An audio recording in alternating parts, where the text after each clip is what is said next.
പ്രിയപ്പെട്ട കുഞ്ഞുങ്ങളെ, ഇന്നത്തെ ക്ലാസ്സിലേക്ക് എല്ലാവർക്കും സ്വാഗതം. ഇപ്പൊ നിങ്ങൾ ക്ലാസ്സുകൾ പതിവായിട്ട് കാണുന്നുണ്ട്, എല്ലാവർക്കും ക്ലാസ് ഇഷ്ടപ്പെടുന്നുണ്ട് എന്നൊക്കെ നിങ്ങളുടെ കമന്റുകളിൽ നിന്ന് മനസ്സിലാകുന്നു. അതോടൊപ്പം ക്ലാസ്സിനെ കുറിച്ചുള്ള സജഷൻസും കൂടെ നിങ്ങളുടെ ഭാഗത്തു നിന്ന് ഉണ്ടാകണം. അത് ക്ലാസ്സുകൾ കൂടുതൽ മെച്ചപ്പെടുത്താൻ എനിക്ക് സഹായകരമാകും. അപ്പൊ നമ്മൾ എന്തായിരുന്നു കഴിഞ്ഞ ക്ലാസ്സിൽ കണ്ടത്? പാക്കിംഗ് എഫിഷ്യൻസി ആയിരുന്നു അല്ലേ? സോളിഡ്സിലെ പാക്കിംഗ് എഫിഷ്യൻസിയെ കുറിച്ചാണ് കഴിഞ്ഞ ക്ലാസ്സിൽ പഠിച്ചത്.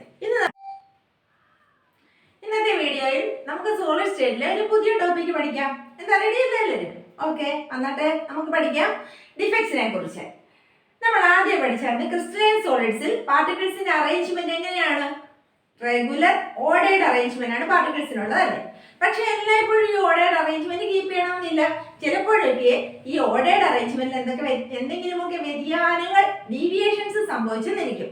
അത്തരം ഡീവിയേഷൻസിനെ പറയുന്ന പേരാണ് എന്ത്? Imperfections or defects. അപ്പൊ എന്താ ഡിഫെക്ട്സ് എന്ന് പറയുന്നത്? ഈ ക്രിസ്റ്റലൈൻ സോളിഡ്സിലെ ഓർഡേർഡ് അറേഞ്ച്മെന്റിൽ ഉണ്ടാകുന്ന ഡീവിയേഷൻസ്. അപ്പൊ ഡിഫൈൻ ചെയ്താൽ എന്താണ് defects or imperfections? The deviations in arrangement of particles എവിടെ? In crystalline solids is called defects or imperfections. അതുകൊണ്ട് നമുക്ക് ഡെഫിനിഷൻ ഒന്ന് പറഞ്ഞു നോക്കിയാലോ? തനിയെ ഒന്ന് പറഞ്ഞു നോക്കിയാൽ ഡെഫിനിഷൻ എന്തായിരുന്നു? ഇംപെർഫെക്ഷൻസ് ഓർ ഡിഫെക്ട്സ് എന്ന് പറഞ്ഞാൽ എന്താണ്? ഡീവിയേഷൻസ്. എവിടെ ഉണ്ടാകുന്ന ഡീവിയേഷനാ? In particle arrangement. ഏതിന്റെ പാർട്ടിക്കിൾ അറേഞ്ച്മെന്റിൽ? In crystalline solids. അപ്പൊ മൊത്തത്തിൽ ചേർത്ത് പറഞ്ഞാട്ടെ, defects are deviations in particle arrangement in a crystalline solid. അതിനാണ് ഡിഫെക്ട്സ് എന്ന് പറയുന്നത്. ഇനി ഡിഫെക്ട്സിനെ ബ്രോഡ്ലി രണ്ടായിട്ട് ക്ലാസിഫൈ ചെയ്യാം. എന്തൊക്കെ? പോയിന്റ് ഡിഫെക്റ്റ് എന്നും ലൈൻ ഡിഫെക്റ്റ് എന്നും. പോയിന്റ് ഡിഫെക്റ്റ് എന്ന് പറഞ്ഞാൽ ഈ ഡിഫെക്ട്സ് ഒരു പാർട്ടിക്കിളിന് ചുറ്റും മാത്രമാണ് ഉള്ളതെങ്കിൽ, if the defect is around a particle, around one particle, it is called point defect. ഒരു പാർട്ടിക്കിളിൽ മാത്രം ഈ ഡിഫെക്റ്റ് ഒതുങ്ങി നിൽക്കുന്നുവെങ്കിൽ അതിനെ പോയിന്റ് ഡിഫെക്റ്റ് എന്ന് പറയാം. ഇനി അതല്ല, in a row of particle in crystal lattice. Crystal ലാറ്റിസിൽ ഒരു പാർട്ടിക്കിളിന്റെ റോയിൽ മുഴുവനും ഈ ഡിഫെക്റ്റ് ഉണ്ടായിരിക്കുന്നെങ്കിൽ അതിനെ നമുക്ക് എന്ത് വിളിക്കാം? Line defect. ഇവിടെ നമുക്ക് ഈ ലൈൻ ഡിഫെക്റ്റിനെ കുറിച്ച് കൂടുതലായിട്ട് പഠിക്കാനില്ല. നമ്മളിപ്പോ ഈ ചാപ്റ്ററിൽ പഠിക്കുന്നത് ഏതിനെ കുറിച്ചാണ്? പോയിന്റ് ഡിഫെക്റ്റിനെ കുറിച്ചാണ്. നമുക്ക് പഠിക്കാം. പോയിന്റ് ഡിഫെക്റ്റിനെ വീണ്ടും മൂന്നായിട്ട് തിരിക്കാം. ഏതൊക്കെയാണെന്ന് നോക്കിയാട്ടെ. Point defects are again classified into 3. അതിൽ ആദ്യത്തെയാണ് സ്റ്റോഷിയോമെട്രിക് ഡിഫെക്റ്റ്. Stoichiometric defect. അടുത്തത് non stoichiometric defect. Non stoichiometric. മൂന്നാമത്തെ ഡിഫെക്റ്റ് ആണ് ഇംപ്യൂരിറ്റി ഡിഫെക്റ്റ്. അപ്പൊ നമ്മൾ പറഞ്ഞത് പോയിന്റ് ഡിഫെക്റ്റിനെ മൂന്നായി ക്ലാസിഫൈ ചെയ്തിരിക്കുന്നു. ഏതൊക്കെ പറഞ്ഞു നോക്കിയാട്ടെ? ഏതൊക്കെ? Stoichiometric defect, non stoichiometric defect, പിന്നെ ഏതായിരുന്നു? Impurity defect. ഇങ്ങനെ പോയിന്റ് ഡിഫെക്റ്റിനെ വീണ്ടും മൂന്നായി ക്ലാസിഫൈ ചെയ്തിരിക്കുന്നു. ഓക്കെ, ഇനി നമുക്ക് സ്റ്റോഷിയോമെട്രിക് ഡിഫെക്റ്റിലേക്ക് പോകാം. ആദ്യം എന്തുകൊണ്ടാണ് സ്റ്റോഷിയോമെട്രിക് ഡിഫെക്റ്റ് എന്ന് വിളിക്കുന്നത്? ഇപ്പൊ എ ബി എന്നൊരു സോളിഡ് AB, അതിന്റെ മോളിക്കുലർ ഫോർമുല AB ആണ്. ഈ ഡിഫെക്റ്റ് ഉണ്ടായതിനു ശേഷവും ഇതിനെ AB എന്ന് തന്നെ നമുക്ക് ഡിനോട്ട് ചെയ്യാൻ, അതിന്റെ കെമിക്കൽ ഫോർമുല AB എന്ന് തന്നെയാണെങ്കിൽ അതായത് അവിടെ സ്റ്റോഷിയോമെട്രി കീപ്പ് ചെയ്യുന്നു നമ്മൾ പറയും. എയും ബിയും തമ്മിലുള്ള ഒരു പ്രൊപ്പോർഷൻ. ഇവിടെ എയും ബിയും തമ്മിലുള്ള പ്രൊപ്പോർഷൻ എത്രയാണ്? എ എത്രയാണ്? 1. ബി എത്രയാണ്? 1. അപ്പൊ 1:1. ഈ എയും ബിയും തമ്മിലുള്ള പ്രൊപ്പോർഷൻ അതവിടെ കീപ്പ് ചെയ്ത് പോകുന്നുണ്ടെങ്കിൽ അത്ര ഡിഫെക്റ്റിനെയാണ് സ്റ്റോഷിയോമെട്രിക് ഡിഫെക്റ്റ് എന്ന് പറയുന്നത്. അപ്പൊ നമുക്ക് സിമ്പിൾ ആയിട്ട് എങ്ങനെ പറയാം? സ്റ്റോഷിയോമെട്രിക് ഡിഫെക്റ്റ് എന്ന് വെച്ചാൽ എന്താണ്? ഈ ഡിഫെക്റ്റിന് ശേഷവും അതേ മോളിക്കുലർ ഫോർമുല തന്നെയാണ് തുടർന്ന് പോകുന്നതെങ്കിൽ, അതേ മോളിക്കുലർ ഫോർമുല കൊണ്ട് തന്നെ ഈ സോളിഡിനെ നമുക്ക് എക്സ്പ്രസ് ചെയ്യാൻ പറ്റുന്നെങ്കിൽ അത്ര ഡിഫെക്റ്റിനെയാണ് സ്റ്റോഷിയോമെട്രിക് ഡിഫെക്റ്റ് എന്ന് പറയുന്നത്. ആ ഡിഫെക്റ്റ് പഠിക്കുമ്പോൾ നമുക്ക് കുറച്ചുകൂടെ ക്ലിയർ ആയിട്ട് മനസ്സിലാവും. ഓക്കെ, ഇനി സ്റ്റോഷിയോമെട്രിക് ഡിഫെക്റ്റിനെ രണ്ടായിട്ട് ക്ലാസിഫൈ ചെയ്യാം. അതിൽ ആദ്യത്തെയാണ് ഷോർട്ട് കീ ഡിഫെക്റ്റ്. അടുത്തത് ഫ്രെങ്കൽ ഡിഫെക്റ്റ് എന്ന് പറയും. ഫ്രെങ്കൽ ഡിഫെക്റ്റ്. ഇപ്പൊ സ്റ്റോഷിയോമെട്രിക് ഡിഫെക്റ്റ് വീണ്ടും രണ്ടായിട്ട്, ഷോർട്ട് കീയും ഫ്രെങ്കലും. അതിനകത്ത് നമ്മൾ ആദ്യത്തെ ഷോർട്ട് കീ ഡിഫെക്റ്റ് എന്താണെന്ന് നോക്കാം. നമുക്കൊരു എക്സാമ്പിളിലൂടെ ഷോർട്ട് കീ ഡിഫെക്റ്റ് എന്ന് പരിചയപ്പെട്ടാലോ? നമ്മളെ NaCl ഒരു ക്രിസ്റ്റലൈൻ സോളിഡ് ആണ്. നമ്മൾ പഠിച്ചാണല്ലോ NaCl ക്രിസ്റ്റലൈൻ ആണെന്ന്. അപ്പൊ ആ NaCl എങ്ങനെയാണ് ഷോർട്ട് കീ ഡിഫക്റ്റ് ഉണ്ടാകുന്നതെന്ന് നമുക്ക് നോക്കിയാലോ. NaCl അതിനകത്തെ പാർട്ടിക്കിൾസ് ഏതൊക്കെയായിരുന്നു? നമ്മൾ പഠിച്ചല്ലേ ഏതൊക്കെ പാർട്ടിക്കിൾസ്? Na പ്ലസും പറഞ്ഞു നോക്കിയാട്ടെ ഏതാണോ Na പ്ലസും Cl മൈനസും. അപ്പൊ നമുക്ക് ഇതിനകത്തിലെ ആ ക്രിസ്റ്റലൈൻ ലാറ്റിസ് ഒന്ന് വരയ്ക്കാം. Na പ്ലസ് Cl മൈനസ്, വീണ്ടും Na പ്ലസ് Cl മൈനസ്. ഇവിടെ വരുമ്പോഴേ ഏത് വരും? Cl minus Na plus Cl minus Na plus ഇവിടെ ഏത് വരും? Na plus Cl minus Na plus Cl minus. ഇങ്ങനെ അങ്ങോട്ട് പോകും. വീണ്ടും വരുമ്പോൾ Cl minus Na plus Cl minus Na plus. ഇങ്ങനെയാണ് ക്രിസ്റ്റലൈൻ ലാറ്റിസ് പോകുന്നത്, പാർട്ടിക്കിളിന്റെ അറേഞ്ച്മെന്റ്. ഇവിടെ എന്താ സംഭവിക്കുന്നത് നമുക്ക് നോക്കാം. ഈ ഷോർട്ട് കീ ഡിഫക്റ്റ് ഇവിടെ സംഭവിക്കുമ്പോൾ ഇവിടെ നോക്കിയാട്ടെ, ഇവിടെ നിന്നതാ ഒരയോൺ അങ്ങ് മിസ്സായി, അവിടെ ഒരു വേക്കൻസി വന്നു. ഇതൊരു വേക്കൻസിയാണ്. ഇനി നോക്കിയേ, ഇവിടെ നിന്ന് ഒരയോൺ അങ്ങ് മിസ്സായി. നോക്കിയോട്ടെ, ഇവിടെ ഇപ്പൊ എന്താ സംഭവിച്ചിരിക്കുന്നത്? രണ്ട് അയോണുകൾ ക്രിസ്റ്റൽ ലാറ്റിസിൽ നിന്ന് മിസ് ചെയ്ത് പോയി, നഷ്ടപ്പെട്ടു പോയി. ഇവിടെ ഏതൊക്കെ അയോൺസാ പോയേക്കുന്നത്? ഇവിടെ ഇനി ഏത് അയോണാ പോയേക്കുന്നത്? ഇവിടെ ഏത് അയോണാണ്? Cl minus. ഇവിടെയാണെങ്കിലോ Na പ്ലസ്. അപ്പൊ Cl മൈനസ് എന്ന് പറഞ്ഞാൽ ഇതിനകത്തിൽ ഏത് അയോണാ, ഏത് ചാർജാണ്? Negative charge.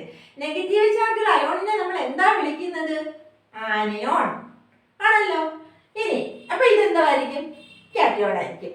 അപ്പൊ ആരൊക്കെ ഇവിടെ നഷ്ടപ്പെട്ടത്? കാറ്റയോണിനെയും ആനിയോണിനെയും നമുക്ക് നഷ്ടപ്പെട്ടു അല്ലേ? ഇനി എത്ര ആനിയോൺ പോയി? നമ്മൾ ഇവിടെ വരച്ചിരിക്കുന്നിടത്ത് ഒരെണ്ണം. അപ്പൊ എത്ര കാറ്റയോൺ പോയി? ഒരെണ്ണം. പക്ഷെ എൻ്റെ ക്രിസ്റ്റൽ ലാറ്റിസ് വരുമ്പോൾ ഒന്നൊന്നും ആയിരിക്കത്തില്ല. പക്ഷെ ഇവിടെ ഇപ്പൊ നോക്കിയാൽ ഒരു കാറ്റയോൺ പോയിട്ട് എത്ര ആനിയോണാ പോയത്? 1. അതിനർത്ഥം എന്തുവാ?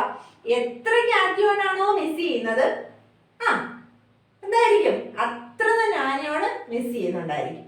അപ്പൊ നമുക്ക് ജനറൽ ആയിട്ട് എങ്ങനെ പറയാം? അവിടെ ഈക്വൽ നമ്പർ ഓഫ് ആരൊക്കെ മിസ് ചെയ്യുന്നത്? Cations and anions R missing അല്ലേ? കാറ്റയോണും ആനിയോണും തുല്യാണ്, ഇവിടെ നിന്ന് മിസ് ചെയ്യുന്നു. അതാണ് ഷോർട്ട് കീ ഡിഫക്റ്റ് സംഭവിക്കുന്നത്. അപ്പൊ നമുക്കൊന്ന് എഴുതി നോക്കിയാലോ. ഷോർട്ട് കീ ഡിഫക്റ്റ് ഇവരെ നമുക്ക് കമ്പയർ ചെയ്യാൻ വേണ്ടിയിട്ടാണ്. ആദ്യത്തെ ഷോർട്ട് കീ, അടുത്തത് ഫ്രങ്കൽ. ഷോർട്ട് കീയിലെ എന്തായിരുന്നു നമ്മൾ ആദ്യത്തെ പോയിന്റ് പറഞ്ഞത്? മിസ്സിംഗ് ഓഫ് ആരൊക്കെയാ?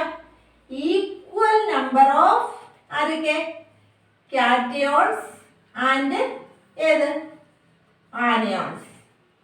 കാറ്റയോണും ആനിയോണും തുല്യാണ്, അങ്ങ് മിസ് ചെയ്യുന്നു ആണല്ലോ. ഇനി Na പ്ലസ് Cl മൈനസ് നഷ്ടപ്പെട്ട് പോവാ. അപ്പൊ അതിന്റെ മാസിന് എന്ത് അയോണുകൾ അങ്ങ് നഷ്ടപ്പെടുക ചെയ്യുന്നേ. അപ്പൊ മാസിന് എന്ത് സംഭവിക്കും? മാസ് കുറയും. മാസ് കുറയുമ്പോൾ ഡെൻസിറ്റിക്ക് എന്ത് സംഭവിക്കും? ഡെൻസിറ്റിയുടെ ഇക്വേഷൻ എന്താ? Mass by volume. അപ്പൊ മാസ് കുറയുമ്പോൾ ഡെൻസിറ്റിക്ക് എന്ത് സംഭവിക്കും? ഡെൻസിറ്റി കൂടുവോ കുറയുവോ? കുറയും. അപ്പൊ ഇവിടെ സംഭവിക്കുന്നത് എന്താ? ഡെൻസിറ്റി പറഞ്ഞു നോക്കിയാട്ടെ. ഡെൻസിറ്റി ഡിക്രീസസ് അല്ലേ? ഇനി ഇവിടുത്തെ ഈ ആനിയോണിന്റെ കാറ്റയോണിന്റെ സൈസിന് എന്തെങ്കിലും പ്രത്യേകത ഉണ്ടോ? ഷോർട്ട് കീ ഡിഫക്റ്റ് കാണിക്കുന്ന ക്രിസ്റ്റലുകളുടെ ആനിയോണും കാറ്റയോണിന്റെ സൈസ് ഏകദേശം സിമിലർ സൈസ് ആയിരിക്കും. അപ്പൊ നമുക്ക് എങ്ങനെ പറയാം? Cation and anions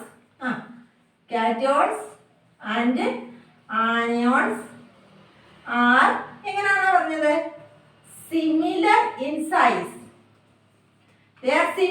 size. അവയുടെ സൈസ് സിമിലർ ആയിരിക്കും, ഏകദേശം ഒരുപോലെ ആയിരിക്കും, ഓൾമോസ്റ്റ് സിമിലർ ഇൻ സൈസ്. ഇനി ഒരു പ്രത്യേകതയും കൂടെ ഉണ്ട് ഇതിന്. അതായത് crystals having high coordination number. Number എന്താണ്? നമ്മൾ നേരത്തെ കണ്ടാണല്ലോ കോർഡിനേഷൻ നമ്പർ. എന്തായിരുന്നു?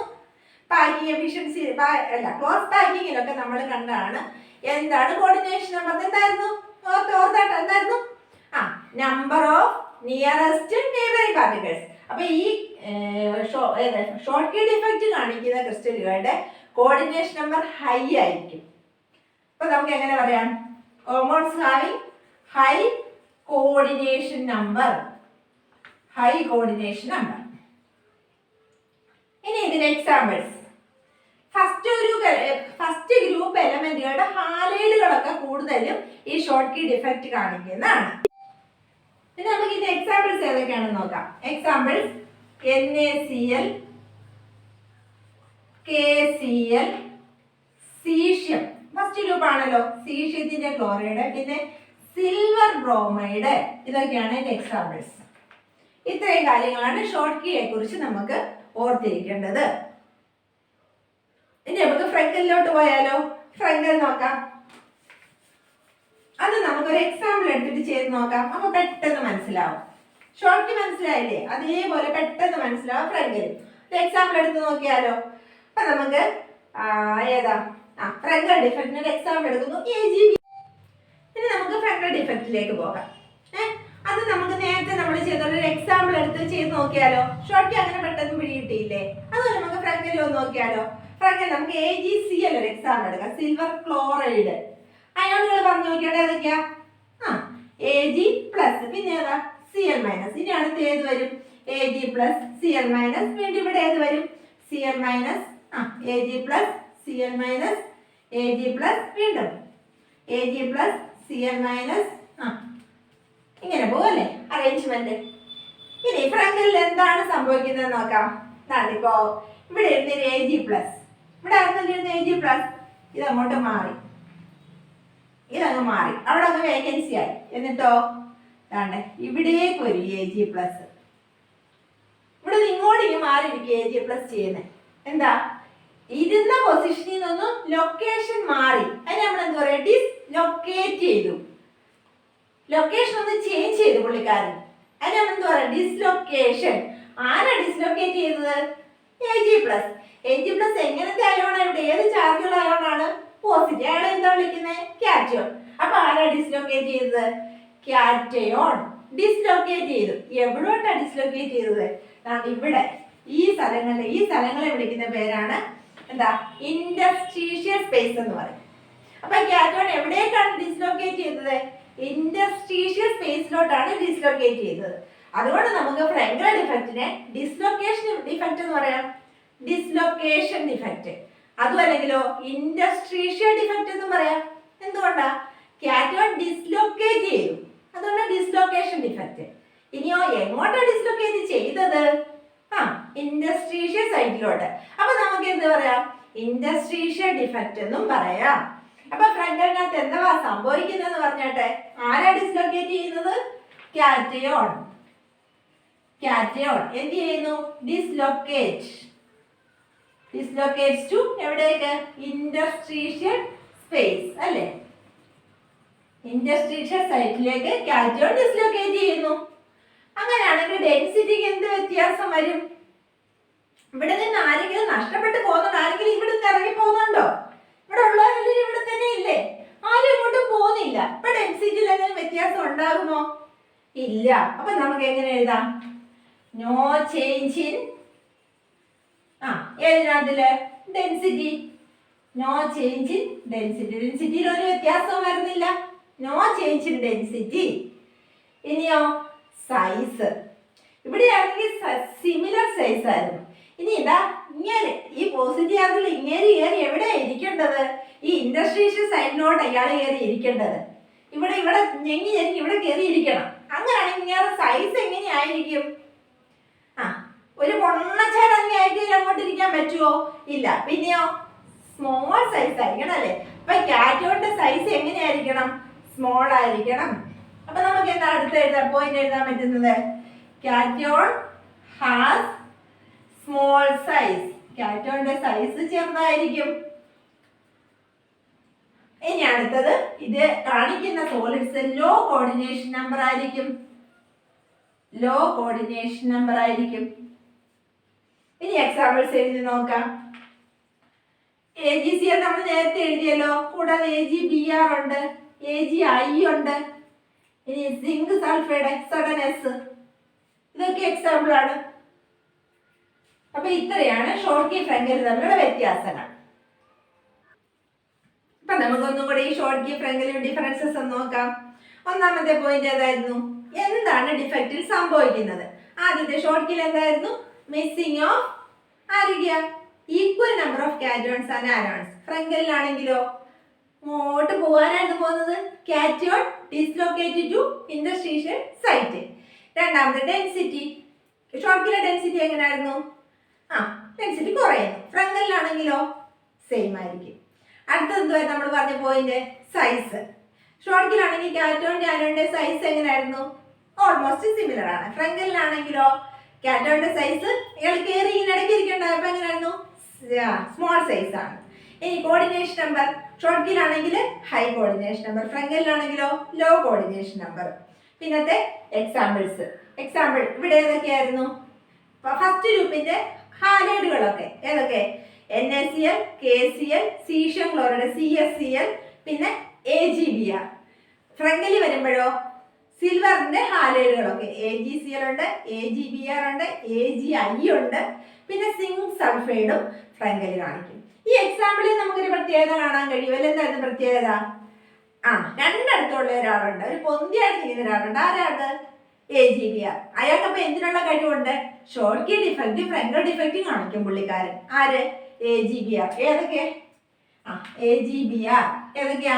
ഷോർട്ട് കീ ഡിഫക്റ്റും ഫ്രങ്കൽ ഡിഫക്റ്റും കാണിക്കാൻ കഴിയും. അപ്പൊ ഏറ്റവും ഇമ്പോർട്ടൻ്റ് ആയ ടോപ്പിക്കാണിത്. Schottky defect, Frenkel defect നമ്മുടെ സോളിഡ് സ്റ്റേറ്റിലെ തന്നെ ഒരു ഇമ്പോർട്ടൻ്റ് ടോപ്പിക്കാണ്. സിമ്പിളാണ്. ഇതുപോലെ അങ്ങ് ഈ ഡിഫറൻസ് മാത്രം ഇതുപോലെ അങ്ങ് പഠിക്കുക. ഈ ഡയഗ്രാം മാത്രം വരച്ചാൽ തന്നെ ആയി. ഓക്കെ, അപ്പൊ ഇതുപോലെ അങ്ങ് പഠിച്ചേക്കാം. അപ്പൊ ഇന്നത്തെ വീഡിയോയിലൂടെ നമ്മൾ സ്റ്റോഷിയോമെട്രി ഡിഫക്റ്റുകളായ ഷോർട്ട് കീ ഡിഫക്റ്റും ഫ്രങ്കൽ ഡിഫക്റ്റും ആണ് പഠിച്ചത്. ഇമ്പോർട്ടൻ്റ് ടോപ്പിക്കാണ്, നന്നായിട്ട് പഠിക്കുക. ഇനി അടുത്ത വീഡിയോയിലൂടെ നമുക്ക് നോൺ സ്റ്റോഷിയോമെട്രി ഡിഫക്ട്സ് അതും ഇമ്പ്യൂരിറ്റി ഡിഫക്റ്റും എന്താണെന്ന് പരിചയപ്പെടാം.